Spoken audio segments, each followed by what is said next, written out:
दोस्तों आज हम डिस्कस करेंगे कि पॉलिटेक्निक में काउंसलिंग कितने राउंड की होगी और आपके कब से काउंसलिंग हो सकती है। ठीक है, तो मैं सबसे पहले बात आपको बताऊं कि जो पिछली बार आपकी काउंसलिंग हुई थी उसमें आपका टोटल 10 राउंड हुआ था। मतलब टोटल 10 राउंड में आपका जो है सभी यूपी की सरकारी और प्राइवेट कॉलेजों की सीटें भरी थी। मैं आपको सबसे पहले बता देता हूँ कि जब तक आपका पॉलिटेक्निक की सारी सीटें फुल नहीं हो जाती हैं तब तक जो है आपका काउंसलिंग का राउंड बढ़ता रहता है। सबसे पहले तो स्टार्टिंग में बताया जाता है कि मात्र 5 राउंड की काउंसलिंग होगी और सारे स्टूडेंट्स जो है उसी राउंड की काउंसलिंग में पार्टिसिपेट करते हैं। लेकिन बाद में ये देखते हैं कि कभी किसी ब्रांच की कुछ सीटें खाली रह गई हैं, कभी गवर्नमेंट की भी कुछ सीटें खाली रह जाती हैं और कभी कभी प्राइवेट कॉलेजों की भी सीटें खाली हो जाती हैं। तो ऐसे में एक नोटिस फिर से जारी होता है और उसमें बताया जाता है कि काउंसलिंग के राउंड्स को बढ़ा दिया गया है और आप अगले राउंड में भी पार्टिसिपेट कर सकते हैं। ठीक है, तो ये चीज़ आपको ध्यान से देखना है और आपको जानना है कि पॉलिटेक्निक की काउंसलिंग जो है आपका मोर देन 10 राउंड में इस बार होगी, क्योंकि आपको मैं बता दूं कि इस बार पॉलिटेक्निक कॉलेजों में आपकी सीटों की संख्या तो बढ़ी ही है, इसके साथ ही साथ आपके कॉलेजों की संख्या भी बढ़ गई है। अब लगभग आपके 150 के आसपास जो है आपके ओनली गवर्नमेंट कॉलेज आपके यूपी में हो गए हैं और प्राइवेट कॉलेज में भी कुछ बढ़े होंगे। लेकिन हाल में जो आंकड़ा आया था वो गवर्नमेंट कॉलेज का आया था कि गवर्नमेंट कॉलेज में आप लोगों के 150 कुल मिलाकर के कॉलेजेस हो चुके हैं और प्रत्येक कॉलेज में जहाँ 60 सीटें हुआ करती थी वहाँ आपकी कहीं कहीं 75 सीटें हुई हैं, कहीं कहीं 120 सीटें भी हुई हैं। मतलब सीटों की संख्या भी आपकी बढ़ी है। तो सबसे पहले मैं फाइनल आपको ये बता देता हूँ कि आपका जो है काउंसलिंग कब से होगा, ताकि जो है आपके दिमाग में जो आपका डाउट है वो आपका दूर हो सके। दोस्तों आपका जो काउंसलिंग है वो आपको मैं बता दूं तो आपका 15 अगस्त के बाद आपकी डेट आ सकती है काउंसलिंग की और काउंसलिंग होना आपका स्टार्ट हो जाएगा। काउंसलिंग आपका यूपी में कैसे होता है पहले समझ लीजिए। सबसे पहले सभी विद्यार्थियों को रजिस्ट्रेशन करना पड़ता है। रजिस्ट्रेशन का शुल्क लगता है 250 रुपये और उसकी रसीद मिलती है।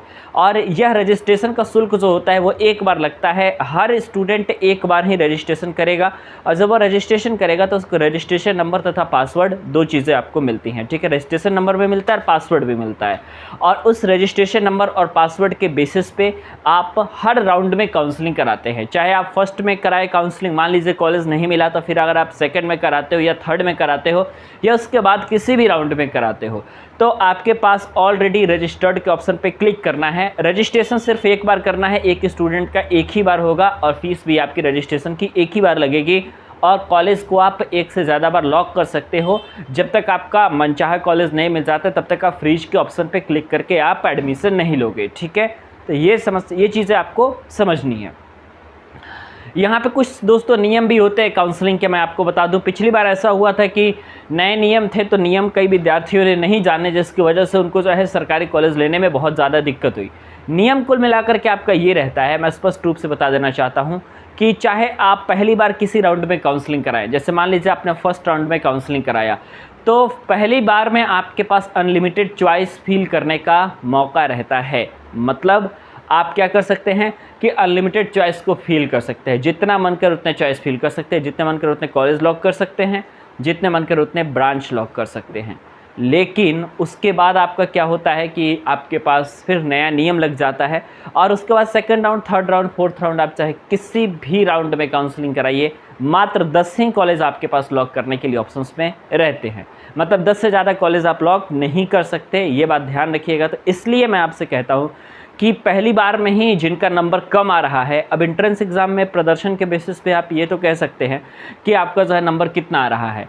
तो अगर नंबर मान लीजिए कि आपका कम आ रहा है तो आप स्पष्ट रूप से समझ जाइए कि आपको जो है क्या करना है, ज़्यादा से ज़्यादा कॉलेज तथा ब्रांच को लॉक करना है। लेकिन अगर मान लीजिए कि आपका नंबर अच्छा आता है, ठीक है, नंबर आपका अच्छा आता है तो फिर ज़्यादा लॉक करने की ज़रूरत नहीं है। आपको जो कॉलेज पसंद है, जो ब्रांच पसंद है, सिर्फ आप वही लॉक करिए तो आपका काम हो जाएगा। ठीक है, तो इतनी बातें आपको समझ में आनी चाहिए। साथ ही साथ आप सभी को पांडे जी टेक्निकल एप्लीकेशन को डाउनलोड कर लेना है। पांडे जी टेक्निकल एप्लीकेशन आपको प्ले स्टोर पे मिल जाएगा। तो पांडे जी टेक्निकल एप्लीकेशन को आप डाउनलोड करिए और डाउनलोड करने के बाद आप उनमें से सारे कोर्सेज़ को भी एक्सेस कर सकते हैं। जो इंपॉर्टेंट चीज़ें बताई जाएंगी वो पांडे जी टेक्निकल एप्लीकेशन पे ही बताई जाएगी और आप एप्लीकेशन के माध्यम से बेहतरीन तरीके से अपनी तैयारी कर सकते हैं सेमेस्टर एग्ज़ाम की और आगे आपका जो भी होगा उसमें सारी चीज़ें आपको उसी बारे में बताई जाएगी। तो मुझे उम्मीद है आपको वीडियो पसंद आई होगी। वीडियो पसंद आती है तो वीडियो को लाइक ज़रूर कीजिएगा, चैनल पर नए हैं तो चैनल को सब्सक्राइब कर लीजिएगा, बेल आइकन को प्रेस कर लीजिएगा ताकि लेटेस्ट वीडियो की जानकारी आपको सबसे पहले मिला करे।